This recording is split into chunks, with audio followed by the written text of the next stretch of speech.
अस्सलाम वालेकुम दोस्तों, खैर सां यूट्यूब ते हाणे 28 तारीख़ यानी सूमर खां जेको सूमर अचण वारो आहे दुलाब ड्रामो हलंदो। इन जी पकी अपडेट हाणे सिंध टीवी वारनि ॾेई छॾी आहे। राति ई जेको आहे सिंध टीवी वारनि देर मदेर हिकिड़ो फ़ोटू ठाहे पोस्ट ठाहे हिकिड़ी फ़ोटू ठाहे सिंध टीवी वारनि जो जेको पंहिंजो पेज आहे फेसबुक ते, तव्हांखे ख़बर आहे फेसबुक ते VPN खां बग़ैर हले कान थो, जंहिं वटि हले थो सिर्फ़ु उन्हनि वटि उहा अपडेट पुगी।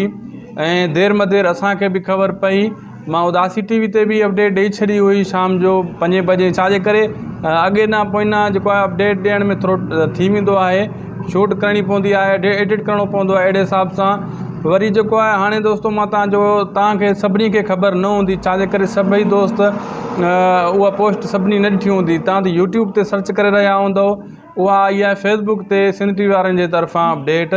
बिल्कुलु 28 तारीख़ ते सूमर जेको ॾियारो ईंदो उन जो अंगारे जी राति जो पको ड्रामो दुलाब हलंदो। हाणे पकी अपडेट अची वई आहे, मां तव्हांखे ॿुधाईंदो हलां। इन शइ जो मूंखे इंतज़ारु हुयो, तॾहिं तव्हांखे मां चवां पियो जॾहिं सिंध टीवी वारा पाण अपडेट ॾींदा तॾहिं कंफर्म थींदी, न डायरेक्टर जी हिते हलंदी न कंहिं ॿिए जी, छो त अपलोडिंग करण वारा चैनल वारा मालिक आहिनि।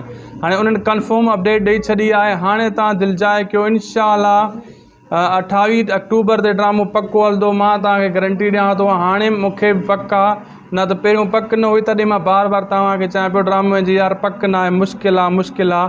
हाणे कंफर्म आहे, दिलिजाए कयो। लाइक सब्सक्राइब शेयर ज़रूरु कंदा असांजे चैनल खे, इन वीडियो खे शेयर कंदा, अॻिते सब्सक्राइब ज़रूरु कजो। जेका बि अपडेट ॾियूं था असां बिल्कुलु सिर्फ़ु तव्हांजे लाइ दोस्तो बार बार अपडेट ॾेई रहिया आहियूं। असांखे ॾींदा इजाज़त, मिलंदासीं ॿी वीडियो में।